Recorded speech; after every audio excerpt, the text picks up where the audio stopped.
That's no moon. It's a space station.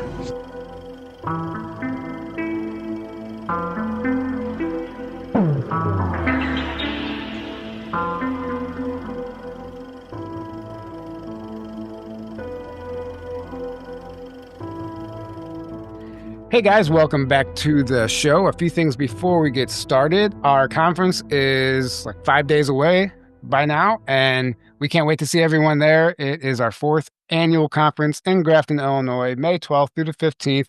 It's not too late to grab a ticket and come out if you're in the area, but if you can't make it, grab a virtual live stream pass for only $66 and don't miss a thing. It is a professionally recorded event, and we bring it to your doorstep. It's interactive.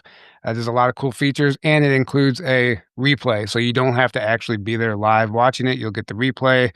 Don't worry about that. But you can find all that information at journeytotruth.online. And as many of you may have seen online, unfortunately, Daryl James had to back out of the conference for personal reasons, and we wish him the best. But we are replacing him with Jace from Cosmic Origins / Conscious Crypto Academy. He will be speaking on the Wednesday night slot on crypto in the golden age and hidden and suppressed technologies within the aerospace industry and how that all ties together. And he'll also be speaking on a cryptocurrency panel with Aaron and Patrick Riley on Tuesday, I think, right before that. So there's a lot of cool new developments. And don't forget, we are heading to Cahokia Mounds on the very last day of the event, actually the 16th. When the event ends, we leave at 11 a.m. and head over to the Mounds, and Lily Nova is going to lead an activation over there. It's just going to be like a field trip / excursion / amazing taco truck. So take advantage of it, guys. Come on out. It's not too late. There's still room. Come hang out with us. We're going to have a lot of fun. Next year is going to be in Hawaii, so stay tuned for those details. And today, we are joined by Micah Dank, who is a former 32nd degree Freemason. He's an author of 9 books, among many other things. And I'm very excited to get into what he's bringing us today about how there is, I guess how you worded it was basically the Bible and every other ancient text is essentially an astrology code book. Yes, I'm going to show you guys that. Right. Very much so. Yeah. So maybe before we dive into that, just briefly for the audience who might not know who you are, you can kind of tell like what that journey was like and, how you even stumbled into this research. Right. So about 13 years ago, it's about 13 years ago at this point, in 2012, I came across some videos or like a video or two talking about how all the ancient religions were based on Saturn and how they were just these little codes in the Bible. For example, in the Bible, one of my mentors told me that the disciples are trying to figure out where they'll meet Jesus. And he tells them, go into town and you'll see a man holding a water pitcher. And he was explaining that the man holding the water pitcher was Aquarius. So I figured that was pretty interesting. And then I just started looking into this, and I just started studying this obscure science that no one really knows about, but everyone used to know about back in the day. I'm going to show you that. What I'm going to show you, I'm going to make a couple claims. I'm going to tell you that the Bible is not original, and I'm going to show you that it's an astrology book, and I'm going to show you that all the ancient texts are an astrology book. And I'm going to show you that to expose my research to the world will basically destroy the literal Abrahamics and is a way to bring peace on earth. Because the way things are going, there's no way it's ever going to happen. The way things are going, as long as people are taking these books literally. And I'm going to go through 6,000 years worth of books. And don't worry, it's only going to take me 80 minutes. I've narrowed down 13 years worth of research into 85 minutes, 80 minutes. And I'm going to show you that, this stuff is just going to open your mind. If you guys, I don't know if you guys have any, I know you guys are holding a conference, and I know that you guys are, plugged into the Truther system and everything. So I don't know if you guys have any religious background or if you were exposed to it at all, or if you still are. I have a heavy religious background. Do you? But where do Yeah. you stand now? I don't claim any religion now. I'm very spiritual. I'm into a lot of spiritual. Okay, so you guys lean towards right brain thinking, which is exactly what you'll need Mhm. for this. This is going to be absolutely awesome. I'm going to blow you guys' minds with this stuff. Right. Well, excited. I'm Yeah. excited. And before we get started, I just, so how long were you in Freemasonry before you left? I joined it, I want to say 5 years ago, maybe 6 years ago. 5 years ago. 5 years ago. I'm in Florida now, but I was living in New York. That's where I grew up, Okay. in Long Island. And I joined them because I thought they would be open to my research. And I lectured at the Great Masonic Lodge in New York City. Now, it was during COVID, so it was a virtual one. So I didn't actually get to go in and give the lecture at the lecture. But I was pretty excited. I got my work up in there. Manly P. Hall's work was up in there. I was pretty excited about that. And then I find out that they took it down because they thought it was too risky for the fraternity's reputation and it was too revealing of the signs. That's what they said to me exactly. So I quit because I'm not going to be part of any gatekeeping. I don't care who it is. Right. So I left them. I was a 32nd degree. And I left, and I joined them to find people who were esoteric, who were sort of into the same kind of stuff that we are. But that's not what I found. Right. Yeah, that's fascinating. So, getting into this religious stuff, I would just like your opinion because, the Pope just passed away and all this news with the Vatican, right? And, the White House even posted a AI picture of Trump dressed as the Pope. Like, what are your thoughts on, what's happening with that? Do you think that's a lot bigger than we think? Of course it is. So you guys are familiar with the Black Pope, right? Yeah. Oh yeah. So you guys know the Black Pope. You guys know the Gray Pope too, right? I've Heard about it. Yeah. I don't know if our audience is fully familiar with it, but I mean, we've looked into it. Yeah. Well, it's the Orsini family. The Rothschilds actually are descendants of them. Right. And Pepe Orsini is the Great Pope. The Black Pope is actually a title. It's the head of the Jesuits, and his name is Adolfo Nicolas. Or is it Arturo Sosa? It's one of the two. No, it's Arturo Sosa. Arturo Sosa used to be Adolfo Nicolas, and he's the one that basically gives the rules to the White Pope, who was also a Jesuit. So I thought they were going to bring a lot more things in, but what they ended up doing was bringing in a whole bunch of non-conservative, like the last pope didn't do a really good job. Like the Catholics have been looking for a pope since Pope John Paul II was killed, and he only was pope for 33 days. 33 days, by the way. 33, the number 33, guys. If you guys don't know what 33 is, even though you see it everywhere, right? You see 33 everywhere. Well, what the 33 is it's the number of vertebrae in your spine. And the 33rd vertebrae is at the base of your skull, right behind your pineal gland. And what happens is as your Christos, which is the holy oil, climbs Jacob's ladder, or your 33 bones, and then it settles in your pineal gland, and that's your resurrection. That's your awakening. Everybody has an awakening story. So why do the Illuminati use it so much? Well, because they like to invert and pervert things. I'll give you a couple of examples because I do Illuminati hand symbols. I explain it. You guys see this, right? Right. Yeah. You guys have seen this. Well, this is, they say it's 666 or white power. They tried to give it all this stupid nonsense. What this really is it goes back. It's just a Hindu mudra. You just go like this. You just turn it. The Illuminati symbol, the JZ one, this goes back to the ancient Jewish priest caste system called the Kohanim. And this symbol right here, Spock symbol, right? What they used to do is they used to do this to their congregation, and this is called the benediction. This was actually a blessing that they would put on the congregation. And what they do is they invert it and pervert it.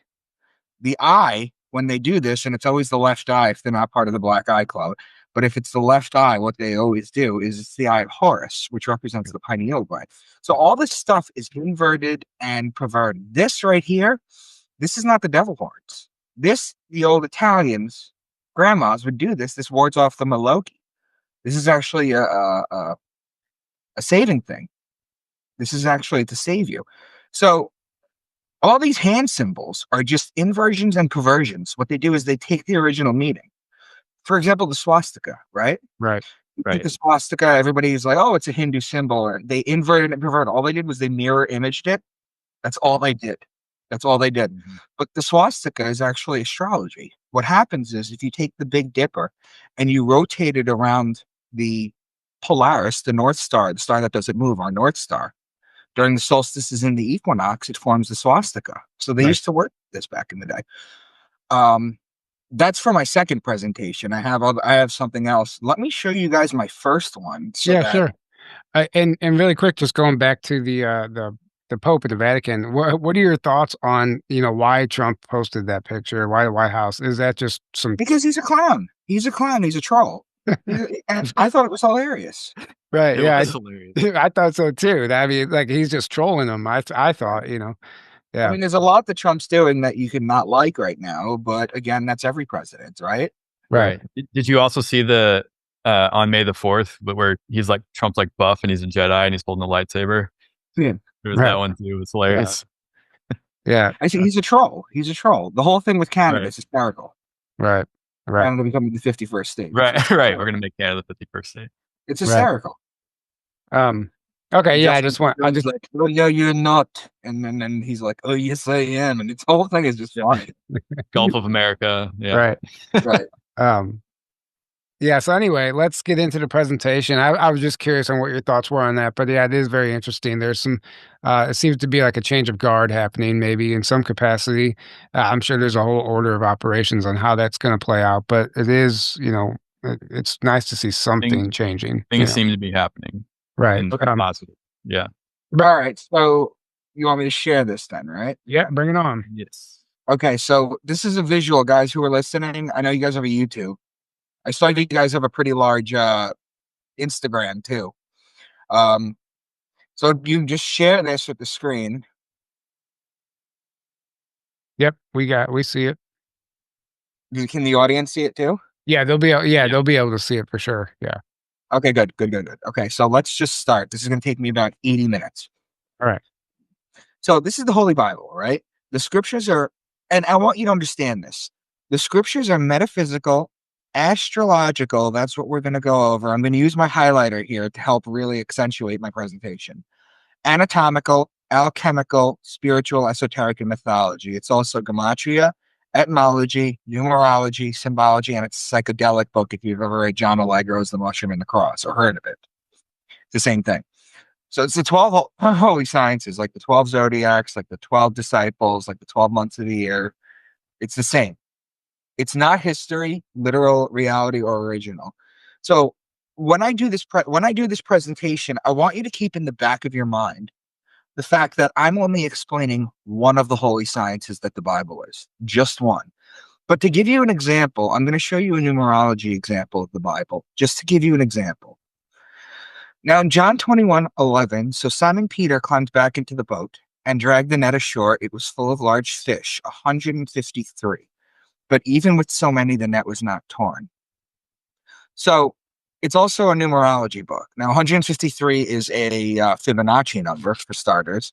But if you see this right here, this is two intersecting circles right here. What we have here in the middle, right here, I'm not going to leave that, is the Vesica Pisces. Pisces being the two fish.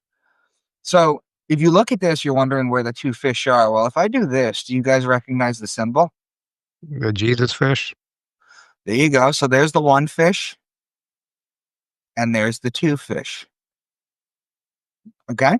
Now, this right here, the mathematical equation for this is 265 over 153. So there's your 153, guys. So this is just all entangled, the numerology. So this is just a basic example of something that I would show. But again, like I said, I'm just going to go over the astrological part. So as deep as you see this, I'll show you. So what I'm going to do is, because as you guys start to see the patterns and you see me dancing around the zodiac, showing you all the connections, And I promise this will make a lot of sense to you. What I'm going to do is I'm going to explain to you why they did this first. So what is the point of this? We take for granted we have calendars, clocks, watches, weathermen. The ancients didn't have any of that. They had sundials. In the Bible, they worked on dream interpretations for harvest. They had to know things. They needed to know Taurus is when you put the plow on the bull and plant, as above, so below. The Bible is an encoded farmer's almanac, and was the knowledge of staying alive the most important thing. They would look at the stars and see all this movement and make stories up about them and pass them down to their children, then to their children, etc. Eventually, they learned how to write, and they wrote them down, and they evolved from Sumerian to Babylonian to Egyptian to Judaism in the Old Testament, then to the Christians in the New Testament, and then it's in the Quran, and then it's in the Book of Mormon, and it's in all the Gnostic texts. It's in everything. So this quote that you're going to get familiar with, my point once again, is not that those ancient people told literal stories, and we are now smart enough to take them symbolically, but that they told them symbolically, and we are now dumb enough to take them literally. And that's basically the truth. So what I want to show you here is this is the zodiac. Cancer is at the top. This is the summer. So this is when the sun is at its height. Right here, this is the longest day of the summer, the shortest day of the winter. This is Capricorn. This is the bottom. This is winter. And what I want to show you, this is spring, and this is fall. So what I want to show you, for example, is there's patterns that can be made in the zodiac. For example, if I'm in Aries right here, there's two patterns that you can make. You have what's known as a connecting sign, and that would be Pisces here and Taurus here. That's two patterns. The other pattern would be what's known as its opposing sign, which is across the zodiac. It's their opposing sign. So this is here. The other thing I want to mention too is, for example, you see Cancer is the crab and Gemini and Leo is the lion. If I'm in the sign of Cancer, I can talk about the crab. If I'm in the sign of Leo, I could talk about the lion. But if I'm right here, this is known as a cusp right here. These lines don't actually exist. You don't look in the heavens and it's broken down. That's not what it is. What they represent is the last 3 days of a sign and the first 3 days of the next sign. It's called the cusp or handover date. While the story takes place in this cusp, you can talk about either or because it's bordering both of them. So there's questions you can ask in the Bible: how Jesus was able to heal the blind, how he walked on water, how he turned water into wine, why he had 12 disciples, why he was betrayed with a kiss by Judas, why he was dead for 3 days, why is his birthday on December 25th. Excuse me. All that is astrology, and I'm going to show you that. Now, Genesis 1:14 says, "Let lights appear in the sky to separate the day from the night. Let them be signs to mark the seasons, days, and years." And that's basically what the zodiac does. The day and the night is the sun and the moon, and the signs are the zodiac, and they mark the seasons, days, and years. Now, each zodiac sign is called a house, or an era, or an eon, or a sign, or a mansion. I just want to give you keywords that reference the zodiac. So what I'm going to do right now is I'm going to teach you guys the 12 signs of the zodiac in a way that you guys haven't heard. And what we're going to do is we're going to attach some keywords to each sign so that it represents the sign. And you'll agree with me as I give you them. And if you don't agree, please let me know. Then what we're going to do is we're going to take those keywords and we're going to make patterns. And I'm going to show you how that works. So do you guys have any astrology background at all? Just from the people we've interviewed, I'm not super into it. I do have a good foundation understanding of it, but that's about it. I'm not super. Yeah, I know. Right, I know a little bit, but I don't know a ton. I'm by no means an expert. I have some friends that are, but I just know the basics. Kinda. As I read you guys these 12 signs and go over them, I don't expect you to remember everything. You don't need to be an expert in this. The only thing I ask of you is to just, when I talk about things, to be like, oh yeah, he mentioned that. I remember him saying that. Okay, that's all I need. So the first sign I talk about is Aquarius, which is represented by the man. Virgo is the woman. Aquarius is the man. Now, technically, Aries begins the year, but I start in Aquarius because that's kind of near the beginning of our year. The story of Aquarius, one of its early iterations, goes back to, and there's many iterations of it, but one of the early iterations is the story of Zeus and the young boy. Zeus saw a young boy on Earth, and if I'm not mistaken, it was a 14-year-old blonde boy on Earth. And he wanted him on Mount Olympus with him. And guys, I don't know if you know this, but Mount Olympus is a real place on Earth. And none of the Greeks ever thought to go up there to look to see if the gods were up there. So, yeah, what happened was the boy's father wouldn't let him go, but Zeus was persistent and he offered him land, money, and all this stuff. So, anyway, eventually he lets the boy go up. While the boy's up there, he's just like in this water picture, he's serving them a drink called ambrosia, which was their nectar. That's what the gods drank. And he's doing this day in and day out, day in and day out. And eventually he gets fed up with it. So he goes to the edge of the world, or the edge of Mount Olympus or heaven, whatever you'd like to call it. And he pours it out, just like in this picture. And this causes a great flood on Earth. That's where the Greeks get their flood story from. Now, Zeus, who's usually a very deviant, angry, difficult god, was going to punish him. But in a moment of self-reflection, which was rare for Zeus, in a moment of self-reflection, he's like, yeah, maybe I shouldn't have brought the boy up. He was young, he had friends, he had a life. Instead of punishing him, what he does is he immortalizes him as the constellation Aquarius. So the keywords would be man, because this is the sign of the man, whereas Virgo is the sign of the woman. Baptism, because this is how you baptize someone. Water pitcher, because this is a water pitcher. Fountain, because the Greek fountains and statues were built just like this. Stream, river, pond, lake, ocean, sea. Now, Aquarius is an air sign in astrology. It's not actually a water sign. But because there's liquid right here, that can be used to interpret water. Now, Pisces, the next sign, is the two fish in the water. Pisces is actually a water sign. So stream, river, pond, lake, sea, ocean. So the reason I start with Aquarius is because the first two are water. Now, how you decide whether it's Aquarius water or Pisces water, I'm going to show you examples, but it has to do with the words they use and the patterns it makes in the heavens. Now, in Aries, that's the ram. And in Aries, you have March 21st, which is the spring equinox. It's a 12-hour day and a 12-hour night. That's the start of the year. There's also three types of passovers that occur. The first, on March 21st, is the sun passing over the equator and makes its way back on to its height in the summer solstice. In Judaism, the Passover is when the angel of death passes over, and anyone that doesn't have the lamb's blood, the lamb is a baby ram, by the way, smeared on their doorposts. Why did they do that? Why did the Jews do that? Because it identified them as the people of the age of Aries. The ram, which is why the Jews blow the ram's horn during the high holidays in temple, because it's Aries worship. Anyway, anyone that doesn't have the lamb's blood smeared on their doorposts, their firstborn sons get killed. In Christianity, the passing over is changed, and it's called the resurrection of God's Son. And Easter is astrology too, because you have the spring equinox, March 21st. Well, then you have to have a full moon. And then after the full moon, you have the first Sunday after the full moon, after the spring equinox. And that is how you figure out what Easter is every single year, because it keeps changing. So the key words would be ram, lamb, shepherd, or ram's horn. Taurus is the bull, and it's as above, so below. If you look in the sky and you see Taurus, you put the plow on the bull on Earth. It's as above, so below. Remember, we have John Deere equipment that does this now, but back in the day, they used to use the bull. So you can harvest the seeds. So you can harvest in Virgo and Libra, which I'll get to.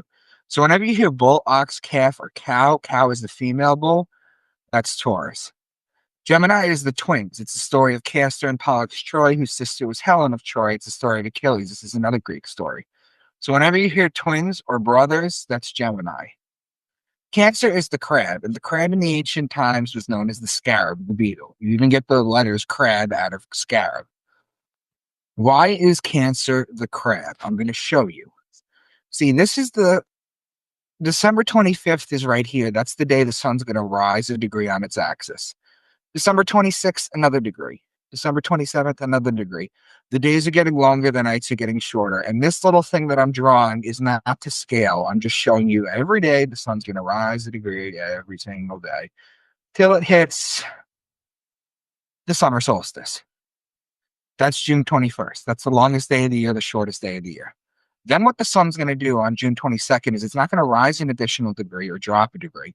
What it does for 3 consecutive days is it walks at that exact same height, hence moving sideways. It shuffles sideways, just like the crab. The crab is a sideways moving creature.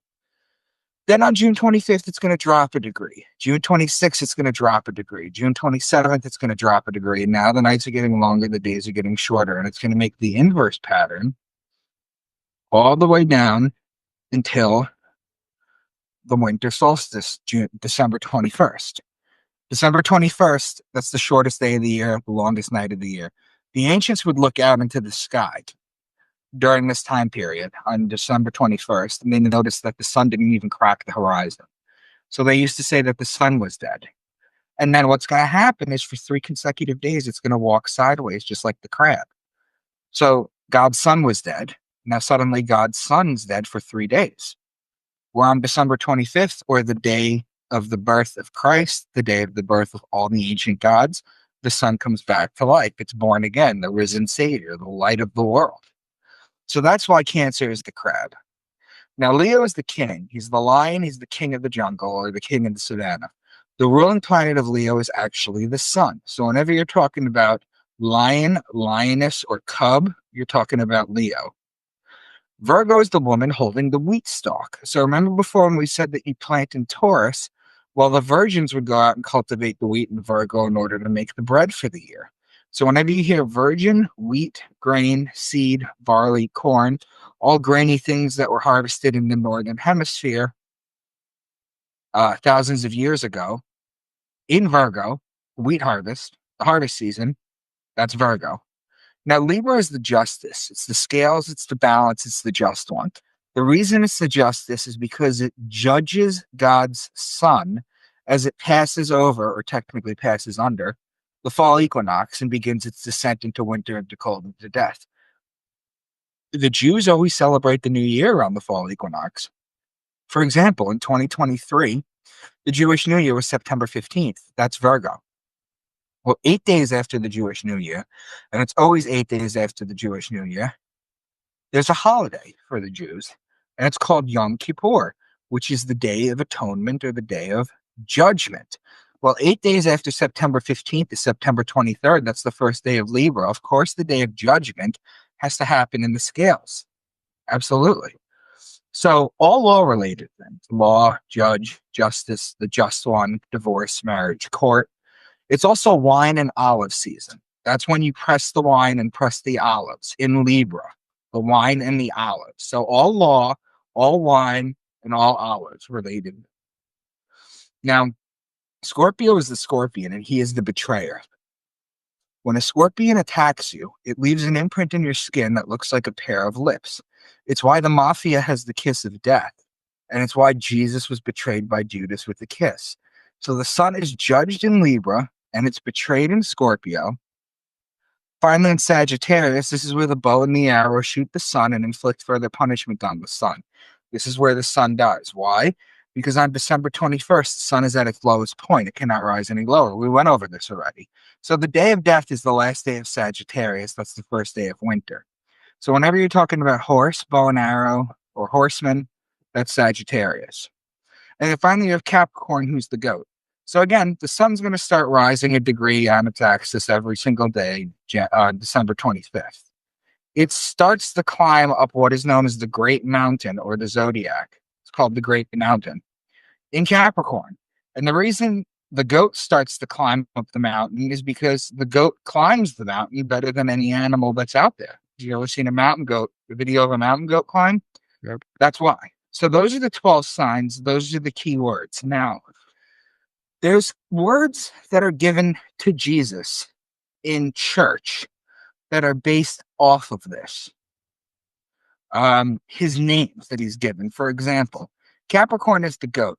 So when Jesus, by the way, the sun is behind him right here, because in every single picture, the sun is behind him. This isn't a halo. This is literally the sun, because he represents the sun in every single picture that you can find on the internet. So Capricorn is the goat. So when the sun, or Jesus, is in Capricorn, he's the scapegoat of Israel. When the sun is in Aquarius, the sign of the man, he is the son of man.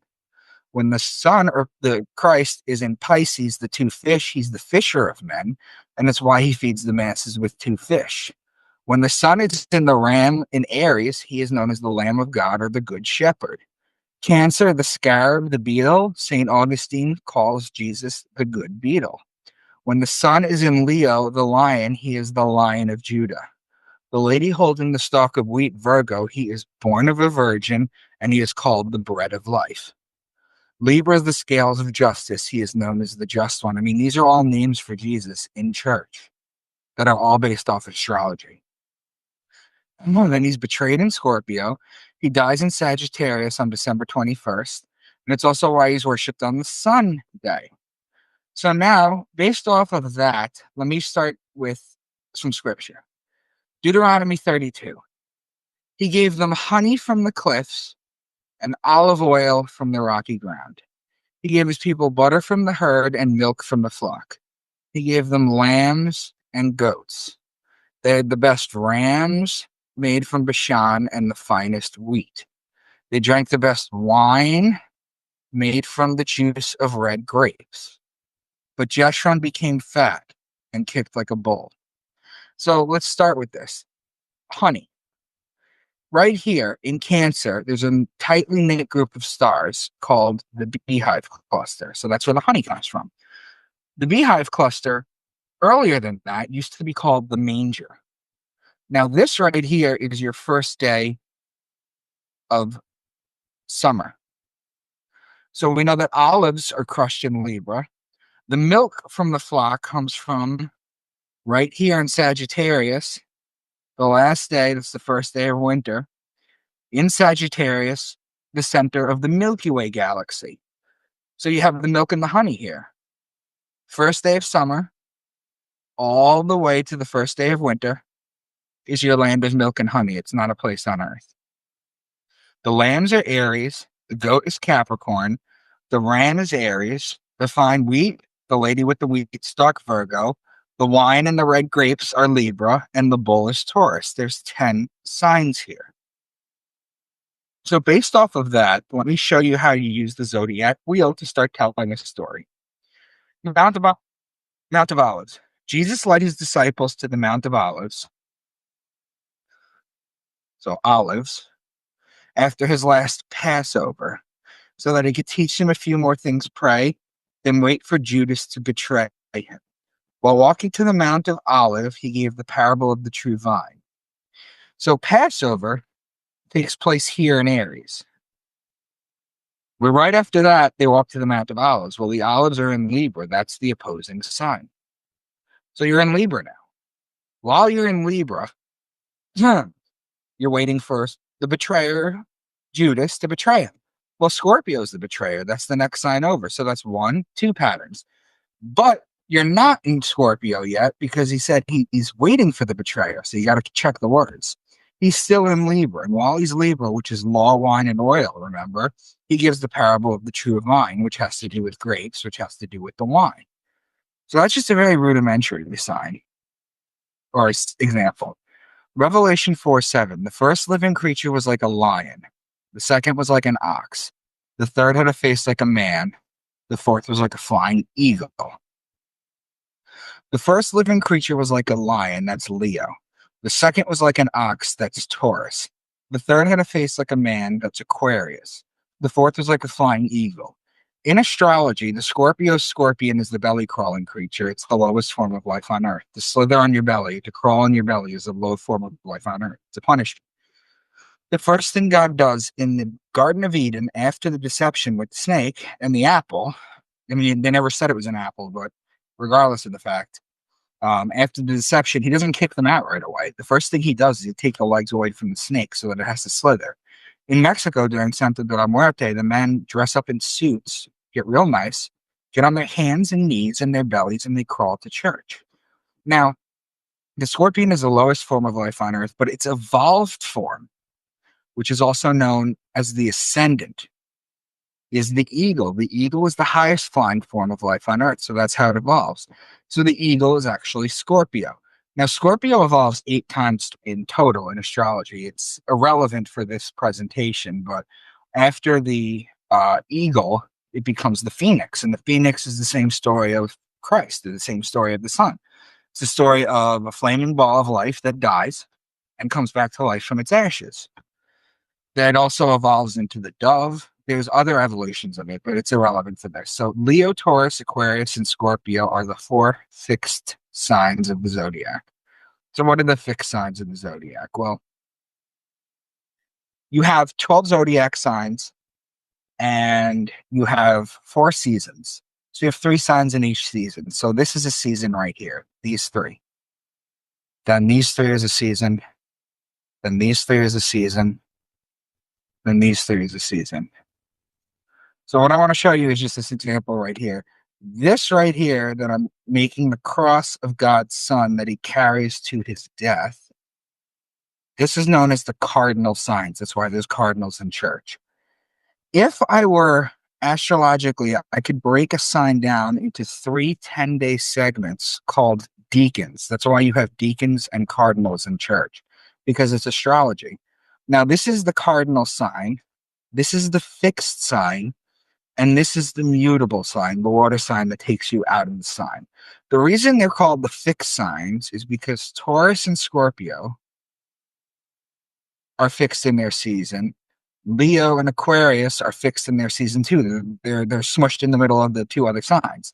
So this is the middle of the summer. This is the middle of the fall. This is the middle of the winter. And this is the middle of the spring. So what happens is you're reading this and you're going, the first living creature was like a lion. The second was like an ox. The third had a face like a man. The fourth was like a flying eagle. It's either going to be a 4-headed creature or it's just going to be making this pattern in the zodiac of the fixed signs. This is known as the 4 living creatures, by the way. Ezekiel 10:14. Each of the cherubim had 4 faces. One face was that of a cherub. The second was the face of a human being. The third, the face of a lion. And the fourth, the face of an eagle. It's the same thing. Now, Revelation 12, a great sign appeared in heaven, a woman clothed with the sun, with the moon under her feet, and a crown of 12 stars on her head. She was pregnant and cried out in pain as she was about to give birth.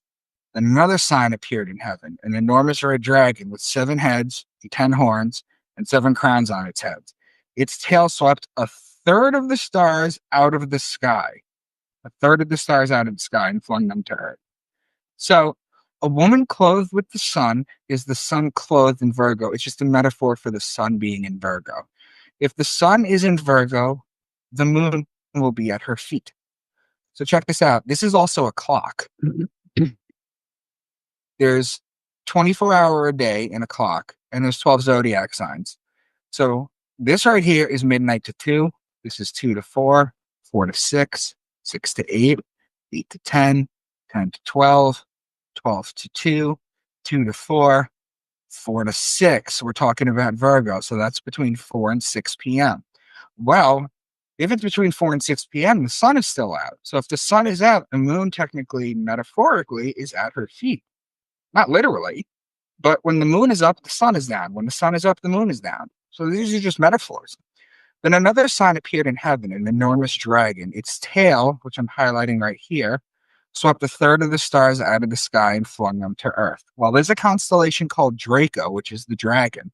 Its tail goes from Aries to Sagittarius, which is 4/12 of the signs, or 1/3 of the stars out of the sky. See, this is just basically star poetry.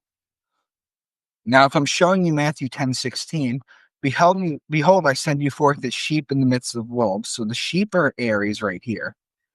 And the wolf is the constellation Lupus, which is in Libra. So that's the opposing sign. So be as wise as serpents. Between Scorpio and Sagittarius, you have Ophiuchus and Serpens, which is the serpent, and harmless as doves. Well, the dove is the evolution of Scorpio. So you have an opposing sign and then 3 signs in a row in just this one passage. So I've given examples of astrotheology in the Old Testament as well as the New Testament. I've been accused of cherry-picking verses from the Bible to prove the point. So let's take a much longer passage from the Bible to prove the point. So let's see if we can decode it as well. So now I'm going to bring you to the story of Job. Are you guys familiar with the story of Job? Aaron might be more than I am, but I do want to interject really quick. I mean, so people, if they accuse you of cherry picking, I mean, how else would you prove a point unless you literally pick a verse? You know what I'm saying? So I find Yes. this all very fascinating, actually, and I'm learning a lot, and it's kind of mind blowing in the sense that like it really is just encoded, and it's like a star map. Mm-hmm. Yeah. So would your co-host like to share with everybody what the story of Job is about? Yeah, it's let me refresh my memory on it real quick. It's when Job doesn't he have like everything taken away from him? Yes. Um to and the devil is like trying to tempt him basically, right? Or say like, well, how do you still love God if you let this happen, kind of thing. Right. Exactly. Right, right, So Job is a righteous dude. He has everything. right. Land, money, family, wife, animals, everything. And Satan goes up to God and he says, the only reason he's your most faithful servant is because he has everything. If you take Right. things away from him, he'll curse you. And God says, I don't believe that. I'll take that bet. So he takes the bet from Satan and he says, you can do anything you want to him, but you cannot take his life. That was the only caveat. So little by little, he starts losing everything. And then at one point, he's basically sitting on a rock in a field, covered in boils, has nothing. And he's crying out to God. And God responds to him. What I'm going to read you is God's response. And this is going to go crazy. Ready? Job 38:32. The first thing God says is, can you leave forth the Mazaroth? The Mazaroth is untranslated intentionally because they don't want you to know, and you can look this up, that the Mazaroth translates to the word zodiac. They don't want you to know that. Mazaroth over time becomes the word Mazalot, which survives in Judaism today. I'm sure you've heard Mazel Tov, which means good fortune from the stars. So what is the Lord's challenge to Job? First, he says, can you bind the chains of the Pleiades? Can you loosen Orion's belt? Well, those are open celestial metaphors. Now, the Pleiades are in Taurus. Orion's belt is between Taurus and Gemini at the cusp. Then he says, can you bring forth the constellation in their seasons or lead out the bear with its cubs? The constellations are the zodiac above, and the bear and its cubs are Ursa Major, the Great Bear, and Ursa Minor, part of the Big Dipper. That's between Gemini and Cancer. Well, guess what? Taurus, Gemini, and Cancer are 3 zodiac signs in a row. Who can tip over the water jars of the heavens? That's Aquarius. That's literally the man tipping over the water jar in heaven. Do you hunt the prey for the lioness and satisfy the hunger of the lions? That's Leo. Well, Taurus, Gemini, Cancer, and Leo are 4 signs in a row. So far what we have is we have Aquarius right here, and then we have this lovely pattern right here of these 4. But it continues. Who provides food for the raven? That's the constellation Corvus, which means raven and borders on Virgo. Do you watch where the doe bears her fawn? That's Mariga, meaning deer, and is located in Orion. Who let the wild donkey go free? That's Acellus borealis, meaning donkey, and is located in Cancer. Will the wild ox consent to serve you? That's Taurus. Do you give the horse its strength? So they mention the horse, so we know it's Sagittarius. But if you keep reading, it says it laughs at fear, afraid of nothing. It does not shy away from the sword. The quiver. So when they mention the quiver, what is a quiver, guys? The quiver sits on the side of the horse that holds the arrows. So now we know that it's a man on a horse with a bow and arrow. So that's Sagittarius. Does the eagle soar at your command and build its nest on high? A key, you have Scorpio. Scorpio is the eagle. Finally, he says, and can you pull in Leviathan with a fish hook? Well, Leviathan was an ancient fish god that they competed in the age of Pisces. You had Dagonism, you had Mithraism, you have Leviathan, which is Pisces. So when it's all said and done, you have Scorpio and Sagittarius. So that's a connecting sign pattern. You have Aquarius and Pisces. Those connect. And then you have 5 signs in a row here. So the only signs he didn't mention out of the zodiac, God, was Aries. So he didn't mention the lamb or the ram or the shepherd. You also have Libra. So he didn't mention the scales. He didn't mention the law. He didn't mention the wine or the oil. And he didn't mention the goat. But everything else here was mentioned. So how Jesus was able to heal the blind. So the story goes that in the Bible that the blind man came up to Jesus and he was like, can you heal me? And Jesus was like, yeah, through your faith, I could do anything. So basically, what he does is he um, rubs his hands in dirt and spits on him, spits on his fingers, and he rubs the man's eyes. And then what happens is the man, when the dirt falls off, he's able to see. Well, the sun does the same thing too, because right now it's about 8 o'clock at night. The sun's going down and I'm blind. I can't see outside. You can't see a thing. Without any lights, you can't see anything. So what happens is the sun literally has to come up in the morning and touch your eyes in order to give you the sight again. Now, how he walked on water, we know the story about how Jesus walked on water, but the sun does the same thing too. If you've ever gone fishing before on a lake and seen the sun dancing across the water during the morning or the evening. And also, the Bible, the New Testament, was written by Jews in Greek. There were no Christians that wrote the Bible. It was written by Jews in Greek. The Jews wrote the Old Testament and the New Testament. And Christos is Greek for Jesus Christ, Christos, but Christos translates to anointed one or oil. Doesn't oil also walk on water? Yep. So what you have here is he walked on water, the sun walking on water, and Christos. You have three different examples of walking on water. This is known as a triple entendre. Now, how he turned water into wine, this is a procedure based on the zodiac. So the reason God is considered a man and Mother Earth is considered a woman has to do with one thing. And I'm going to show you that later too. It's the sacred rain. It's the sacred fluid, the rain. In Hebrew, the word is shemen. We get the word semen from it. So you got to think about this literally, is that what happens is, metaphorically, I should say, God's sacred fluid ejaculates onto Earth. And then from her belly, from the water, plants grow, food grows, all sorts of things grow. So she becomes impregnated. So what happens is, in Taurus, you see the bull, you put the plow on the bull, you plant the seeds for the grapes, and then April showers bring May flowers. Well, that's in Taurus. And then it rains and it rains and it rains. And then what happens is it keeps raining. And then in Libra, you pick the grapes into the wine, crush them into the wine. That's how you turn God's water into wine. Why he had 12 disciples, I'm going to show you that real quick. Aquarius right here, if you add the 13th zodiac sign of Fucus, you can add John the Baptist baptizing everyone in Aquarius. In Pisces right over here, you have Simon Peter. Michael becomes Mike. Thomas becomes Tom. Ronald becomes Ron. But Simon doesn't go to Peter unless you understand astrology, because Simon's job on Earth was a fisherman. So the fish is Pisces. The ruling planet of Pisces is Jupiter or Jupiter. So in Gemini here, you have Thomas Didymus, because Ta'om or Tom in Hebrew means twin. Didymus in Greek means twin. Libra right here, you have James. He's known as the just one. Scorpio right here, you have Judas. He is known as the betrayer because of the kiss. I mean, I just gave you 5 examples. I'm not going to go in all of them real quick, but that's basically why he had 12 disciples. Why he was betrayed with a kiss by Judas, we went over that.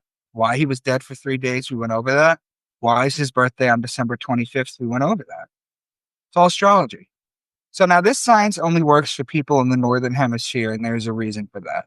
The Egyptians, Jews, Christians, and Muslims are all based out of the Northern Hemisphere. For example, June 21st, the summer solstice, is actually the winter solstice in Australia, New Zealand, much of South Africa and South America. So just as an example, guys, Taurus right here, you see the bull, you put the plow on the bull, because everything is reversed in the Southern Hemisphere. In order to figure out what to do when with this Farmer's Almanac, you just got to invert it. So you just go across the zodiac wheel. And Scorpio is the opposing sign of Taurus. So this is when you would plant in the Southern Hemisphere. So it doesn't stop there. It's not just random passages in the Bible that could be decoded this way. I'm going to go through the entire book of Revelation to show you how deep this runs. Guys, can I take a quick pause and go pee real quick? Yeah, go for it. Yeah, absolutely. All right, I'll let you guys discuss this. I'll be right back. Right. Yeah. So, I mean, Aaron, I know what I'm thinking about this. I mean, I don't know how you're feeling, but this is kind of mind blowing, and it makes a lot of sense. It is. I have heard some of these things before. I've heard people say, I've heard I knew that the Bible wasn't original in the sense that a lot of it was goes back to the ancient Egyptian texts and then the ancient Sumerian texts. It you can see the parallels when you go look at those texts. It's like the same stuff is in the Bible. And then I had heard things about Jesus, the Son of God, being the actual Son, and like dead for 3 days was the solstice, where it, like he's saying it's 3 days where it's staying the same. I had heard some of this stuff before, but I hadn't looked too much into it. And the amount of detail he's laying out here, that is just like, it's one of those things you're like, okay, maybe there's like a mix of some astrology in there, but like I wasn't convinced that the whole thing was like, I thought like, okay, well, maybe these events were also literal. I do think there are still literal events that are depicted, like the Great Flood, I think was a great flood that happened many thousands of years ago that got passed down in ancient texts and then turned into the flood of Noah in the Christian Bible. But there's a lot in the Bible, I think, that is exactly what he's pointing out, that is literally just encoded astrology in the form of stories and metaphors and things that if you take literal, you think it's just they're literally speaking about these things, but it's actually encoded astrology. Right. But then my question, to pass down the knowledge in a way that like it's like a tool used to pass down the knowledge and that everyone can understand, so it makes sense. Right. But my question would be then, like, okay, so where did the story of the stars come from? Where did that story come from? You know what I'm saying? Like, okay, Right. the Bible tells the story of astrology, but what told the story of astrology? You know what I'm saying? Like, you know what I'm trying to say? Like, Who came up with that in the first place? Right. Yeah, yeah. And So, like, who decided that these constellations were, that one is Scorpio and that one is right.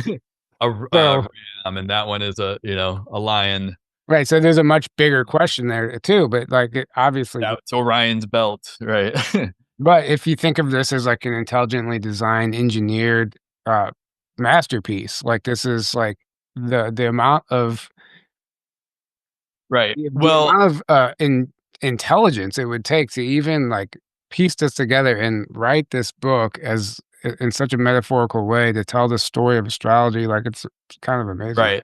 Well, I think it goes back to ancient, Atlantis and Lemurian times, because our astrology is based on our planet. It's all based on beings that live on this planet. So like our astrology doesn't work if you're living in some other galaxy or in some other planet in our galaxy. It's like the way, obviously the sun and the moon, like that everything only works on this planet. So like, and it's so ancient, it goes back to the farthest, records we have back to ancient Sumeria. So it's like, okay, well, either they came up with it then, but I don't think so. I think it goes back further than that to Atlantis and Lemurian times. I think it all started many, many tens, if not hundreds of thousands, if not millions of years ago, with civilizations there. And then things just get passed down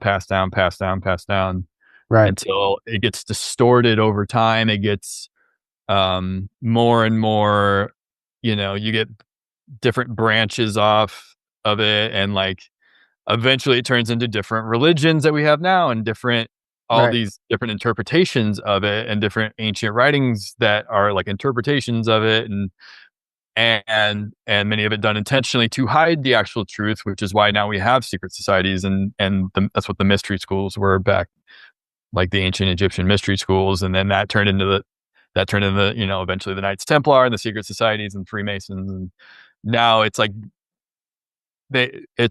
you have these different groups that were like, we need to hide this knowledge from everyone else. Well, what do you guys think so far, man? Am I onto something? Yeah, absolutely. It's fascinating. I was just telling Tyler how I think, because he's like, well, this is like encoded astrology, right? Correct. But it's like, well, who created astrology in the first place? And I'm like, I think that goes back many thousands of years back to like Atlantis Lemurian times, like very ancient. Possibly, it could have been given to us from aliens, to be honest. Could have been given to us from ETs, but given to us back then, and then it just gets passed down, and then gets distorted and turns into these different religious texts that get misinterpreted, mistaught, and mistranslated, and all the rest of it, right? Right. Yeah, we'll get into it. We'll get some more stuff. I'm going to show you how they use it against us in society. I'm going to show you how they use it in entertainment. I'm going to show you how they use it in 6,000. This is going to get good. This is just the beginning, guys. Yeah. Bring it on. Let's do it. Okay, so we're going to do Revelation now, right? Because everyone's terrified that that's actually playing out. So this is Revelation 4:7. This is the 4 living creatures. Remember the fixed signs? And we did this already, so I'm just going to skip it, okay? Sure. Okay. Revelation 5:5. Then one of the elders said to me, "Do not weep. See, the Lion of the tribe of Judah, the root of David, has triumphed. He is able to open the scroll and the 7 seals." Well, guess what? The Lion of Judah is Leo. Leo's ruling planet is the sun. The sun is Christ. So he's able to open the scroll and its 7 seals.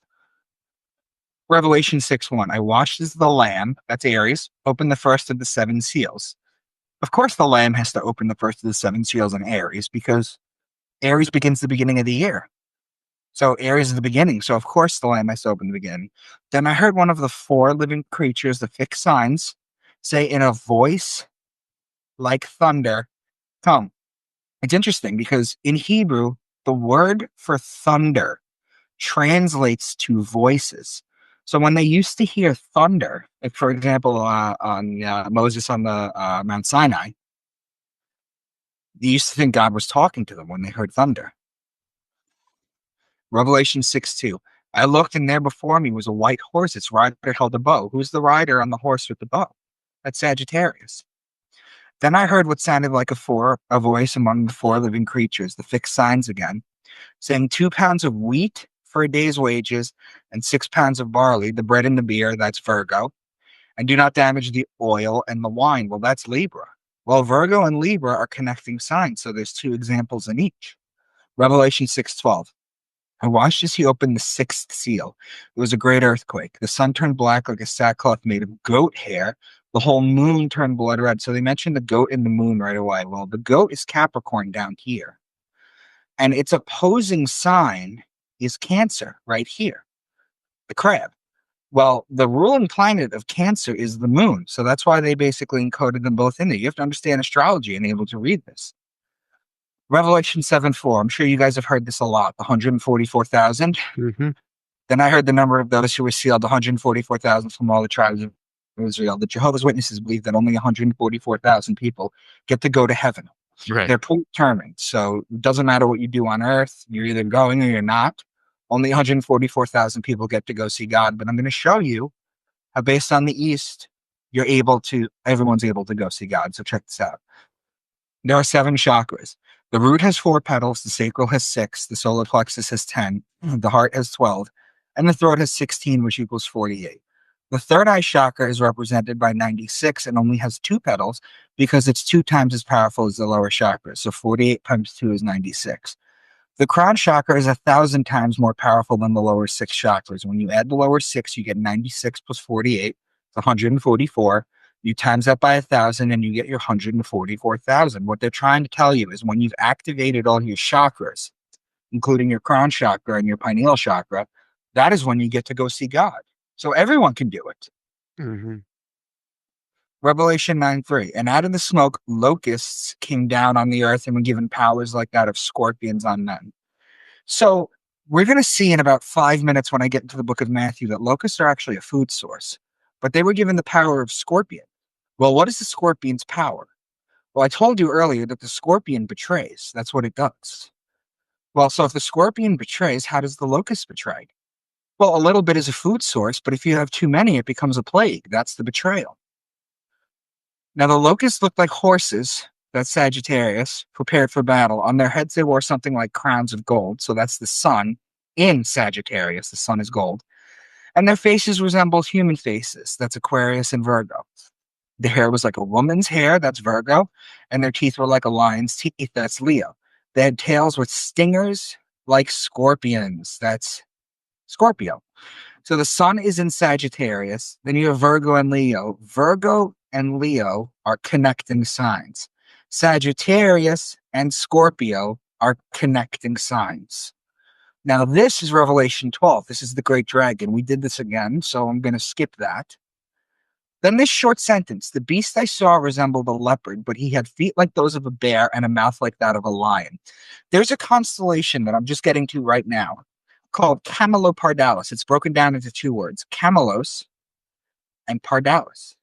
Camelos means camel, Pardalis means leopard. The original name for the giraffe was Camelopardalis because they saw this lanky thing with its neck and spots, and they didn't know what to call it, so they called it camel leopard. That was basically the name for it. That's in Gemini. So the leopard is in Gemini. Camelopardalis is in Gemini. The bear is in Cancer, Ursa Major, and the lion is Leo. So just in this one sentence, you have 3 zodiac signs in a row. Revelation 13:11. Then I saw a second beast coming out of the earth. It had 2 horns like a lamb, that's Aries, but it spoke like a dragon. Well, the dragon starts in Aries. So this is just talking about Aries. Revelation 18:13, cargoes of cinnamon and spice, of incense. By the way, guys, myrrh and frankincense, I didn't mention this earlier, but those are olive plants. So that has to do with Libra. Guess what? The wine is Libra and the olive oil is Libra too. Fine flour and wheat, that's Virgo. Virgo and Libra are connecting signs. The cattle is Taurus, the sheep is Aries. Those are connecting signs. The horse is Sagittarius. The humans are Aquarius and Virgo, the man and the woman. My point, once again, is not that those ancient people told literal stories, and we are now smart enough to take them symbolically, but that they told them symbolically, and we are now dumb enough to take them literally. That was the book of Revelation. It's not so scary, guys, right? Mm-hmm. Right. Not so much. So, a deep dive into the book of Matthew. So what I've done is I put the zodiac here, and I'm going to explain it. So let me just notate the solstices and the equinox. These are the solstices, summer and winter, spring and fall. Matthew 3:2, repent of your sins and turn to God, for the kingdom of heaven is near. Each gospel begins at one of the 4 major points of the zodiac and ends at one of them as well. The 2 solstices and the 2 equinox, when they connect, form a cross. This is known as the cross that God's son carries to his death. The kingdom of heaven is right here in Leo because the ruling planet of Leo is the sun, and Jesus is the sun. That is the only sign that the sun rules over. So the closest point to this is June 21st, which is right here. So we're starting in Leo. Now, this right here is the cusp handover date between Cancer and Leo. It's the beginning of the kingdom. Matthew 3:4, John's clothes were woven from coarse camel hair, and he wore a leather belt around his waist. For food, he ate locusts and wild honey. If we take the most famous drawing of a man, Leonardo da Vinci's Vitruvian Man, and superimpose it onto the zodiac, we can make sense of this. For the record, guys, you can use a stick figure. It has nothing to do with it. I use the Vitruvian Man for aesthetic purposes. Now, remember, when you're at a cusp, you can talk about both signs. So Leo is, I could talk about the lion, the cub. Cancer, I could talk about Asellus borealis, the donkey, the beehive cluster. I could talk about Ursa Major, the bear, the Cancer, the scarab. We went over all this stuff before. So when you're in one sign, you can only talk about one. But when you're at the cusp, which I'll show you how it works into the story, you can talk about both. So this right here, Cancer, here's his mouth, but his head is in Cancer.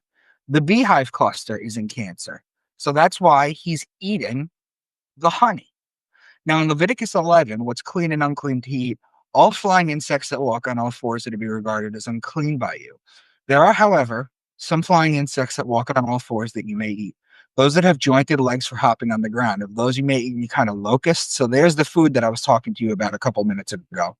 Katydid, cricket, or grasshopper. So we were starting in Leo, and now we're in Cancer. So that's 2 signs in a row. And also, by the way, guys, when they try and tell you a pound of grasshopper is 3 times as nutritious as a pound of beef, World Economic Forum and all this stuff, trying to get you to eat bugs, it's biblical. That's where they get it from. So now we were in Leo, we were in Cancer. Now here's Gemini. This is a little lower. So the head was in Cancer, right? This is Gemini. This is a little bit lower. So this would be like right here. This is where he's wearing his clothes. The clothes made out of camel hair. Well, in Gemini, you have the constellation Camelopardalis. Well, now right here, you're in Taurus. This is a little lower. This is towards the midsection right here. As you can see, we went from Leo to Cancer to Gemini to Taurus. So we started with 4 signs in a row. Moving a little lower on the body, you get his midsection, which is where you wear a belt. Taurus represents the bull and the female is the cow. And that's where you get the leather from the cow. Regarding the belt, Orion's belt sits right here between Taurus and Gemini. So next would be the baptism. So we started here at the beginning of Leo. Now, how do we go to a water sign to signify the baptism? You're just going to follow the cusp across the zodiac wheel to make a pattern. Now you're touching Aquarius, which is the man with the water pitcher, so you can have the baptism. The man with the water pitcher in Aquarius is personified as John the Baptist with the water. It's important to note, too, that John the Baptist and Jesus are always exactly 6 months apart. So if Jesus is born on December 25th and he's going to rise a degree a day, that must mean that John the Baptist is born on June 24th and he's going to decrease a degree a day. This is why in John 3:30, John says, he must increase, but I must decrease. And it's also why, if you check a Catholic calendar, St. John's Day is exactly 6 months to the day of the birthday of Jesus. St. John's Day is June 24th. So the next story is the temptation of Jesus. So we're going back here, right here to the beginning of the story, which is July 24th. It takes you, so Jesus is tempted for 40 days, right? Well, if we're at July 24th, what do? Just count 40 days. That's all you got to do. That's September 2nd. That's right in the middle of Virgo, the lady with the wheat stalk, right? So what's the next passage? Matthew 4:3. If you are the Son of God, tell these stones to become loaves of bread. Here we see mention of the bread, which tells you that the sun is in Virgo. So we were in Leo, and now we're in Virgo, and now we're going to Libra, which is law, wine, and oil, remember? Well, what does he say? I did not come to abolish the law, and if you are even angry with someone, you are subject to judgment. So look at this, guys. We started in Leo, and we went 1, 2, 3, 4 signs here.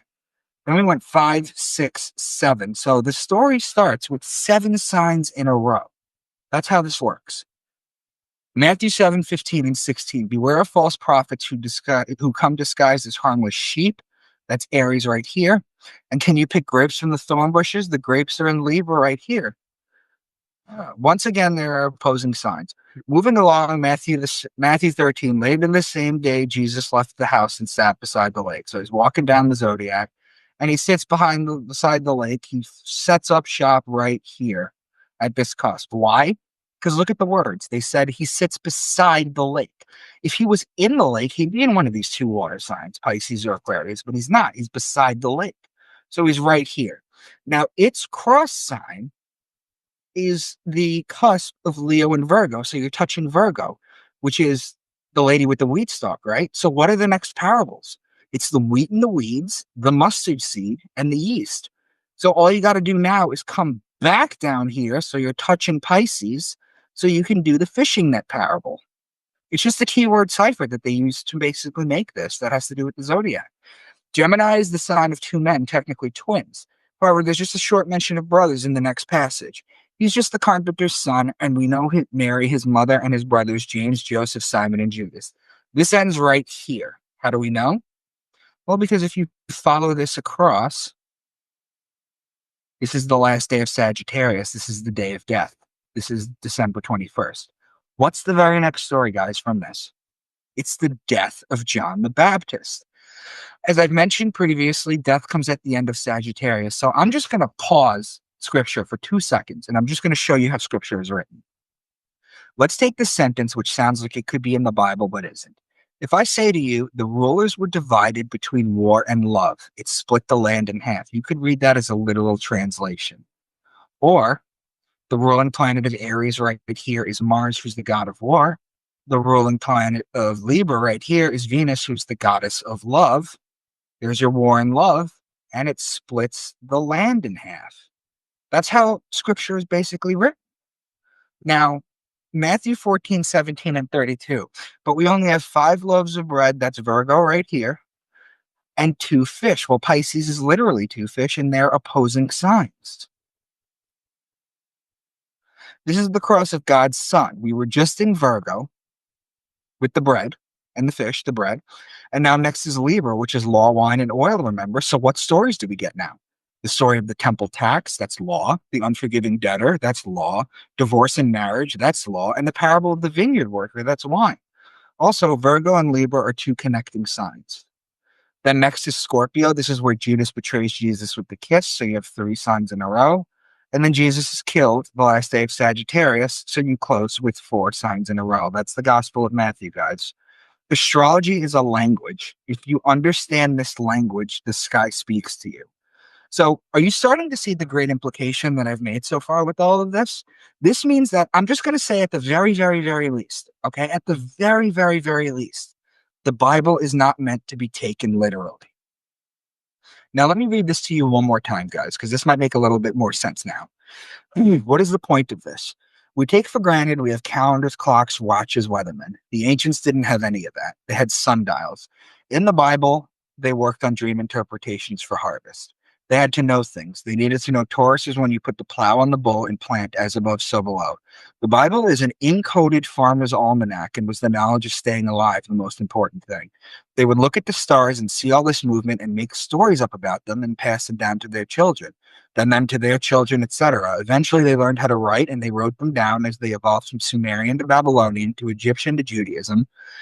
In the Old Testament, then to the Christians, then to the Quran, then to the Book of Mormon, and anything else that's going to come out in the near future. My point, once again, is not that those ancient people told literal stories, and we are now smart enough to take them symbolically, but that they told them symbolically, and we are now dumb enough to take them literally. So what I'm going to do now is I'm going to show you how how our founding fathers knew this. So check this out. The U.S. was not founded as a Christian nation. Thomas Jefferson said, Christianity is the most perverted system that ever shone on man. Benjamin Franklin said, I have found Christian dogma unintelligible. John Adams said, this would be the best of all possible worlds if there were no religion in it.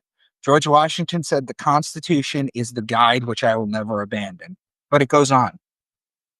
Thomas Jefferson in a letter to John Adams, and the day will come when the mystical generation of Jesus by the Supreme Being as his father in the womb of a virgin will be classed with the fable of the generation of Minerva in the brain of Jupiter.